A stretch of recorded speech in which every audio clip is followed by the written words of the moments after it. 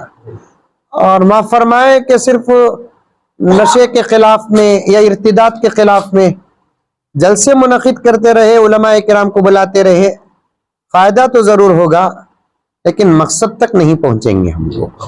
حضرت والا آپ کے بیان بے باکی کے لیے مشہور ہے۔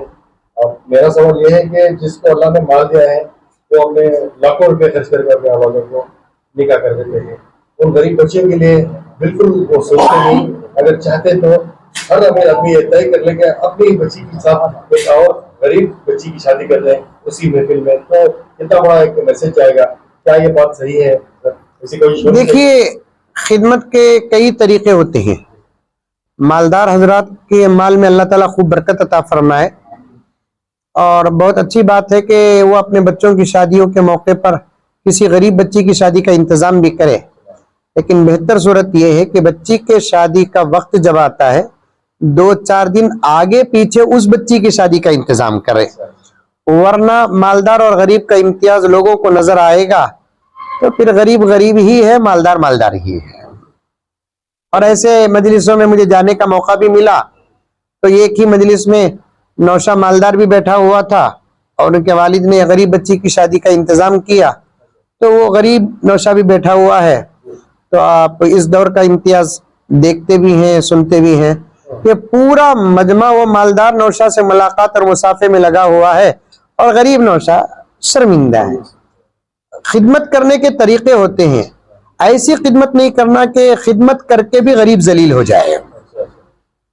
اس کی احتیاط ہے، نکاح کرے غریب بچی، یہ بہت اچھی بات ہے۔ اس سے پہلے بھی میں نے سنا اور آپ سے بھی سنا کہ اللہ تعالیٰ اگر ہم کو دولت دیا ہے تو ہم ارادہ کریں کہ ہماری بچی کی شادی میں ہم لوگ 30 لاکھ 40 لاکھ 50 لاکھ خرچ کرتے ہیں، اور کرنے دیجیے، ماں باپ اپنے بچوں پر خرچ کرے، ساتھ میں 1-2-3 لاکھ روپے خرچ کر کے کسی بچی کی شادی کا انتظام کر دے، خاندان میں ہو یا محلے والوں میں، رشتہ داروں میں، لیکن عین اس وقت نہ ہو، کیونکہ اس میں فائدہ کم نقصان زیادہ ہوگا۔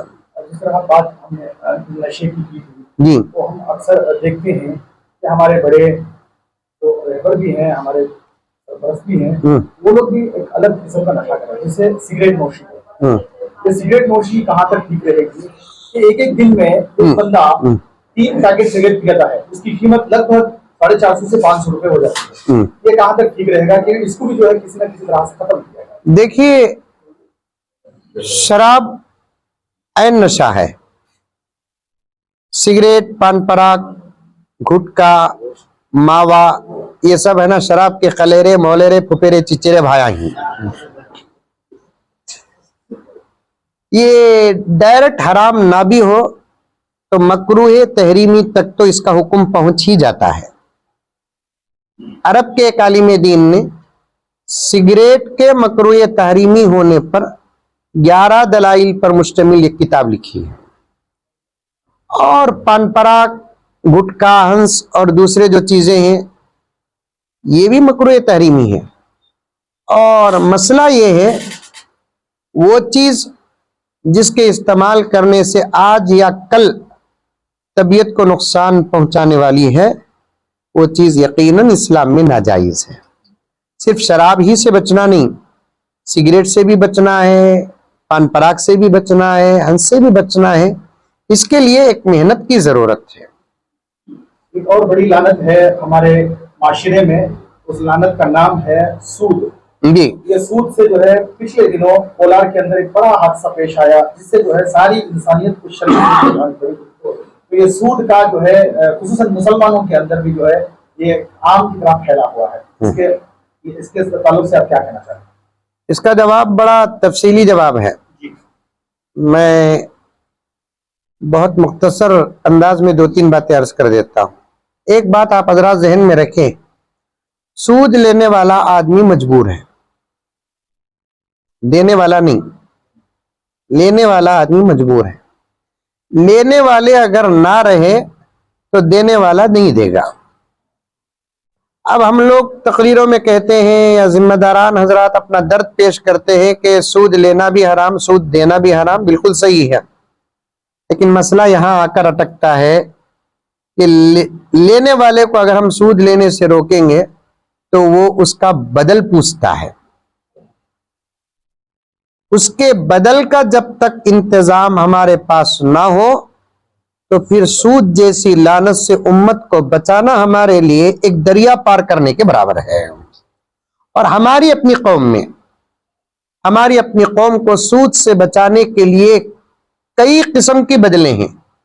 مثال کے طور پر اوقاف کی املاک ہے، اس کا ایک 5% حصہ بھی قوم کی اس مرض کو دور کرنے کے لیے اگر استعمال کریں گے تو انشاءاللہ تعالی ثم انشاءاللہ ہماری یہ خدمت غیروں کے ہدایت کا سبب بنے گا.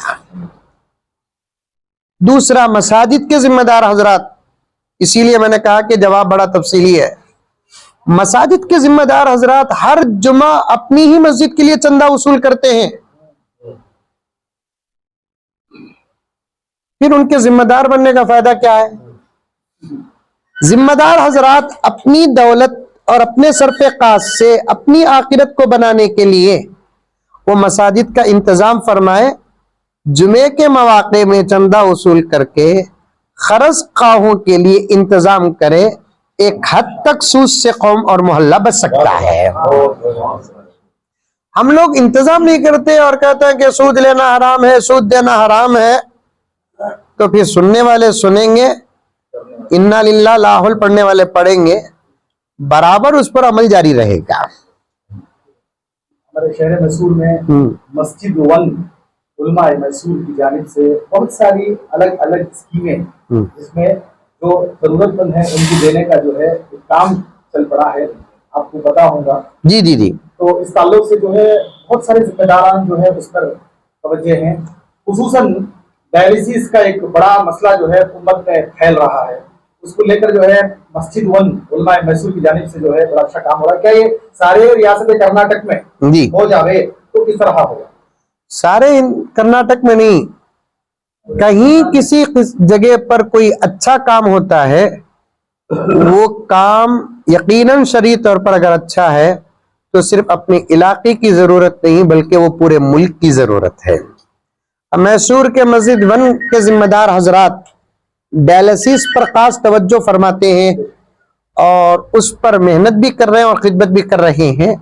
تو میں چاہتا ہوں کہ میسور کے نمبر 1 مسجد جو ذمہ داران ہیں ان کو نمونہ بنا کر یہ کام پورے ہندوستان میں چلے، یہی ہماری دعا ہے. بہت بہت شکریہ. الرحمن الرحیم. نثار صاحب کے بیٹے کے ولیمے میں شرکت کی سعادت ہمیں ملی تمام علماء کے ساتھ، اور اس ضمن میں مولانا مزمل والا جاہی صحت یاب ہو کر جو میسور آئے ان کو دیکھ کر بڑی مسرت ہوئی. اللہ ان کو شادماں خوشحال رکھے، صحت و عافیت عطا کرے. اور مسجد ون مومنٹ کے تعلق سے بھی آپ کے تاثرات بہت اچھے رہے. ہم سب سے دعا کی درخواست کرتے ہیں، مریضوں کی خدمت کا اللہ ہمیں موقع دے. مجبور بے کسوں بیواؤں کی خدمت کو ہم اپنی سعادت سمجھتے ہیں، اس لیے آپ تمام سے دعا کی درخواست ہے. میں اس موقع پر نثار احمد صاحب کو بہت بہت مبارکباد دیتا ہوں.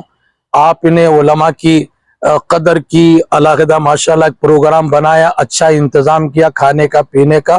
اللہ ان کی کمائی میں برکت عطا کرے، اور نثار صاحب کے بیٹے اور بہو میں اللہ جی دونوں میں جوڑ عافیت سلامتی عطا کرے، برکت عطا کرے. وآخر دعوانا ان الحمدللہ رب العالمین. اور اسی طرح آپ ہماری اس نیوز چینل کو آگے زیادہ سے زیادہ شیئر کریں، اور آپ لوگوں کی کیا رائے ہے جناب مولانا پی ایم مزمل صاحب رشادی ان باتوں پر، آپ ہمیں اپنی رائے کمنٹس باکس میں ضرور پیش کریں۔ تب تک کے لیے السلام علیکم ورحمۃ اللہ وبرکاتہ۔